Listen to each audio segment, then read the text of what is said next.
Spanish, when something tastes really good, we say muy bueno. Okay, and when so you in eat Spanish, one of these, you will say muy bueno because it is muy bueno.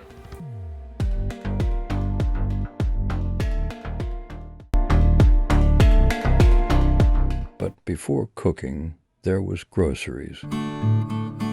Gabriel first took Isaac to Spanish grocery store. That's where he shops anytime he's cooking something from his culture.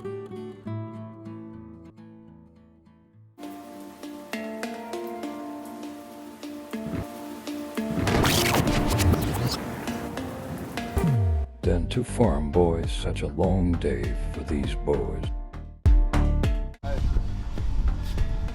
Alright viewers, so now we're going all the way to Amboy to go get feta cheese, okay? And I'm going inside with Gabriel. Let's get in.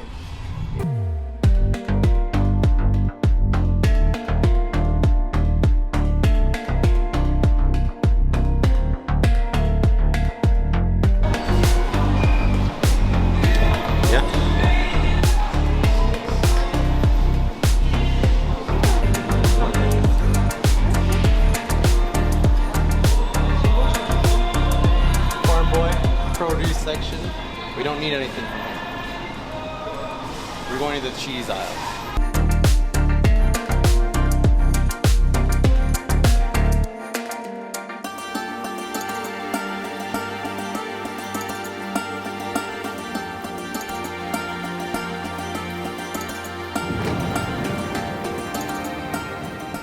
Welcome to Cheese Paradise. All different kinds of cheese, all under Farm Boy's roof. But the only one that we're interested in is the feta.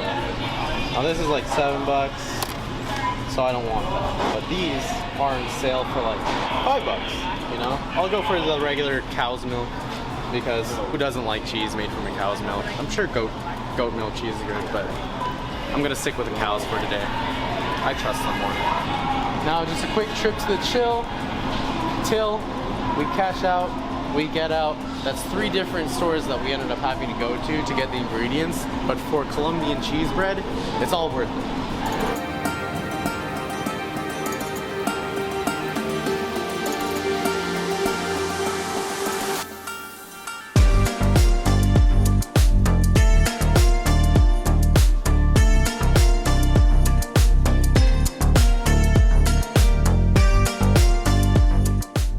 Is it okay if I film it? Yeah, you can. May I ask, what is this whole photo shoot? Cooking show. Have a good day. You too. So, feta cheese has been finally acquired. The final ingredient provided by Farm Boy, alright? Feta cheese. I cannot stress this enough. Feta and queso fresco. Any Spanish cheese. I tried making it last Saturday. I used cheddar cheese. I used a lot of cheddar cheese. It tasted very similar to what I grew up eating, and like the way it looked, because I didn't use baking powder. It was a different recipe that didn't call for baking powder, and like just like the shape of the bun was off, the color was off. This time around, gonna do it right with all the ingredients we have. After a long groceries, they are heading towards to the kitchen. Gabriel, are you ready? I'm so ready. Are you ready? Yeah, I'm ready, man. Is this a challenge or what? Or you believe you can make? This is the second time I've ever tried making this, so yes, it's going to be a challenge. It's going to be a challenge. It's going to be a challenge for myself. Let's do this. Okay. Step 1, preheat the oven.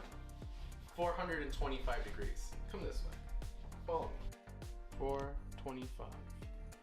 And then we press start. I don't think it'll take like that much time to mix it since we already have the ingredients prepared, but you know, you can never be too generous when you're baking. So we wait for it to get to temperature. We got all our ingredients right here. All this nice little cheese that's just looking to be grated. So I'm gonna start grating it.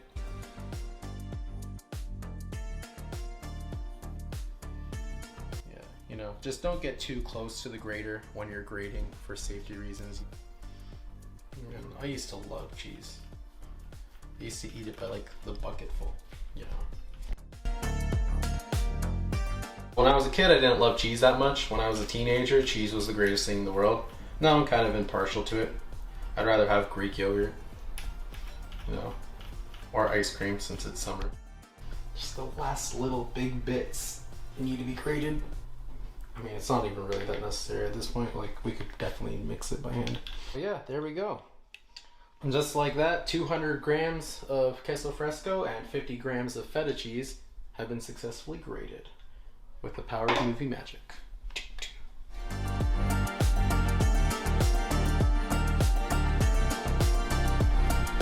Does it look good?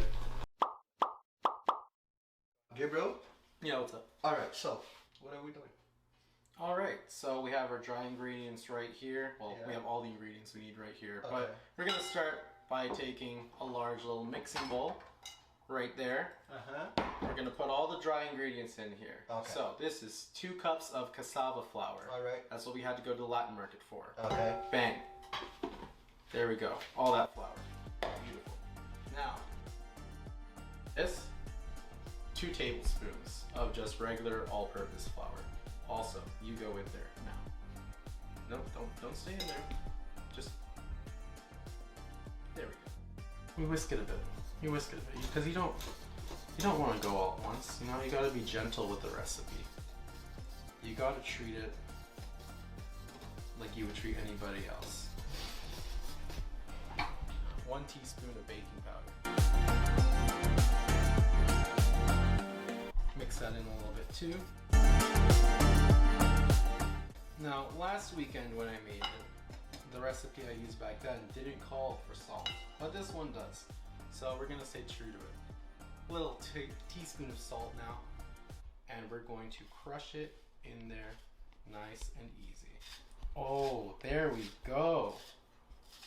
Maybe not too much salt, maybe just enough. All the dry ingredients are in, well, dry-ish ingredients. All of this is gonna be dough very soon. And then right after that, it's gonna be a nice bread. All right, so the whisk is now getting retired because from this point on, it's all about the hands. All right, so this, 3 tablespoons of butter. It goes in. All right, man, once the butter goes in, dude, it's game over from there. Oh, it's buried. It's buried, man. So the exact sequence of ingredients to me doesn't matter that much. I just go crazy. I threw in the butter already. Now the feta cheese goes in. All the feta cheese. We're not leaving a single leftover of feta cheese. Well, maybe a little bit. How realistic is it for you to get every single crumb of feta in there? But you're welcome to try. It's your dish if you're watching at home. You know. It's all up to the individual. We got all our cheese in there now, all right? You're just kneading it into a dough, all right? And you just keep kneading and kneading and kneading. You knead as much as you need to. Gabriel, your girlfriend will watch you and she'll be like, I'm really proud of myself with that one. I'm really proud of myself. What is on this? Well, we got everything in except for the almighty egg. Now we're making the mother of all cheese breads here. You gotta break a few eggs along the way. Egg, crack, split, done. Put the eggshell away. Okay, so now, you know, egg, you can't be afraid of a little bit of egg. Gotta mix that into the dough real nice, real good. And you just keep kneading and reflect about your day. Have you seen any dogs? Did you smell the flowers? Did you put some ice in a glass of water and drink and think, that's refreshing? You know, these are the kinds of things that you think about when you eat bread.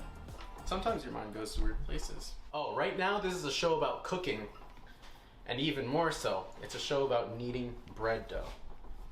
Now, the milk we have over here, we're just gonna add it a little bit to like soften it up, give it some like milky flavor. You people at home, you can use whatever milk tickles your fancy. I'm using 2% milk right now. I think that should be enough. And then, you guessed it, we just keep kneading. Because kneading is what we need. That is an interesting sound. Which came out a lot nicer than I expected it to. Maybe if it was like a little more solid, toss some more flour in there, I don't know. You know, what do I know about bread? I'm not a baker. So this seems just about done. We're gonna have to oil up the little mold that we have. Yeah. So if you're wondering why I'm wearing a backwards baseball cap, it's because I don't own a hairnet. and like my hair's pretty long right now, and I didn't want it getting into the food. That's why. That's why I'm wearing it. Oh yeah. Yeah. All right. Yes. I think it's well, a pretty anyways, good job. yeah, it's really good. We don't want the hair to come in. Okay, so. So what we need you to do right now, because I forgot to do it earlier, and I don't want to wash my hands twice, is you're gonna need to take that oil right over there. Okay. All right. Puts the oil into a brush. Use it to brush out whatever mold or baking sheet you're trying to use to throw into the oven to like get all this dough into a bread form. Go ahead and do that. And while you're doing that, I'm gonna take this dough, zoomed in on my hands, right? Just kind of roll it in between your hands. Real easy, nice and simple. You do that a couple times, you get yourself a little round piece of bread about the size of a golf ball. You can make it bigger or smaller if you want. No one's policing you. You're inside your own home. Do whatever floats your boat. Anyways, Gabriel, am I done with my job? You're completely done with your job, Director Isaac. Good work. Thank you so much. No.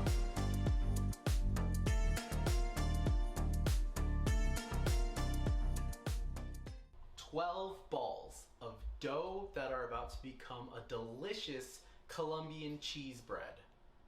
Pan de bono. Oven is now done preheating to 425 while we've been doing all this. Now all we gotta do is we open up this oven. We ignore the fact that we forgot a baking sheet in there, and we toss our little silicone mold or whatever you're using to bake your buns into there. Alright, so now we shut that up. Should be like 10 to 20 minutes at 425, depending on how you like them done. But just make sure you keep like the oven light on so you can check in on them and make sure they're not getting too like overburnt. It's been like 20 to 25 minutes so far, so time for the reveal. Oh yeah, pretty much perfectly golden brown. Oh my gosh, okay, they look so delicious. They're pretty much perfectly golden brown. I think we did them perfectly. Wow. Look at how they turned out. They look like they will be so much fun to bite into and just chow down on. And this is what I had growing up. And it looks delicious. It looks pretty much exactly like the real thing. Well, I mean, it is the real thing. I made it. Second try. What happened last weekend was I bought a box of like pre-mixed Pan de Bono stuff. Pan de Bono, sound like a green book. Pan de Bono. Bought a box of the pre-mix, so it already had like the salt, like the salt flour, like I think it also already had the sugar in it. All I had to do was add like cheese, butter, and milk, but I added a lot of cheddar to the premix, and it ended up being like flat and yellow. But definitely the baking powder helped it rise. You're back. Now back. Yeah. Alright, viewers, so now we're done with our Colombian cheese bread. cheese bread. No, but then you say a term, there was a term you changed. Pan de bono. Pan de bono. Yeah. But do you speak Spanish? Yes, I do. You do? Yeah, pretty well. Pretty well. Yeah.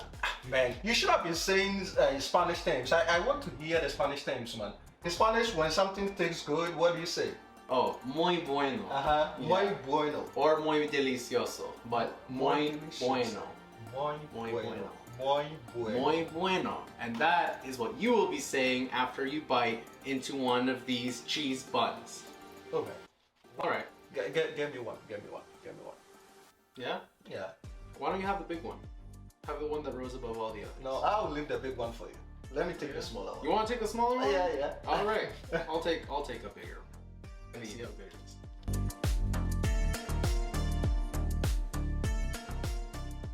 Don't you see how the steam just pours out of the middle and it fills your mouth with like, so good. Look at that. Just look at that. Look at that pull. Oh. It's very cheesy. I'm so glad Gabriel showed me how to make this Colombian pan de bono. So apparently pan de bono comes from Italy. So like there was like an Italian baker who apparently would like sell this bread and you'd say it's like it's pan buono, you know, which literally translates to good bread. And then it came over to Colombia, and then it just got like, shortened to pan de bono because it's not Italian. But that's how it is in Spanish. So a little history lesson for you. Literally comes from good bread, because it is, in fact. In good fact, bread. it's a good bread. I love it already. And trust me, tomorrow I'm gonna make one myself. Pan de bono. Alright, so thank you so much for watching us. And please don't forget to subscribe to keep the show going. Thank you so much, and see you next time. Yay!